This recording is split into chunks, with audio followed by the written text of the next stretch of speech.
Après avoir rassemblé leurs affaires, de nombreux Libanais ont pris la route ce vendredi matin. Direction le sud du pays. Ils rejoignent leur village après le cessez-le-feu entre Israël et le Liban, entré en vigueur dans la nuit de jeudi à vendredi. À leur arrivée, ils trouvent souvent des bâtiments en ruine et leurs quartiers dévastés, comme ici à Jipchit.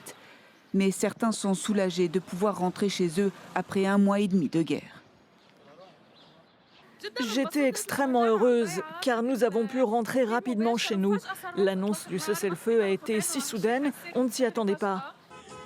À quelques kilomètres de là, aux portes de la ville de Nabatiyeh, ces Libanais accueillent les voitures avec les drapeaux du Hezbollah élevés de la victoire.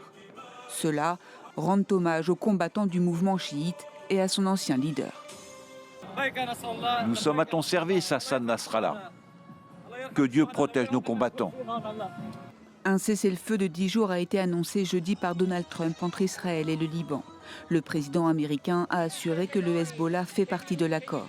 Et il a annoncé qu'une rencontre entre Benyamin Netanyahou et le président libanais Joseph Aoun aurait lieu à Washington dans les prochains jours. Le Premier ministre israélien a salué jeudi soir une occasion de paix qu'il qualifie d'historique avec le Liban. Il continue d'exiger le désarmement du Hezbollah et confirme que les forces israéliennes resteraient déployées dans la région.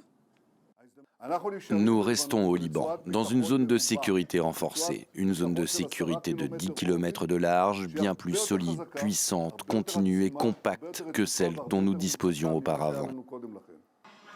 Dans un communiqué, le Hezbollah a affirmé vendredi que ses combattants gardaient le doigt sur la gâchette en cas de violation de la trêve de 10 jours entrée en vigueur dans la nuit.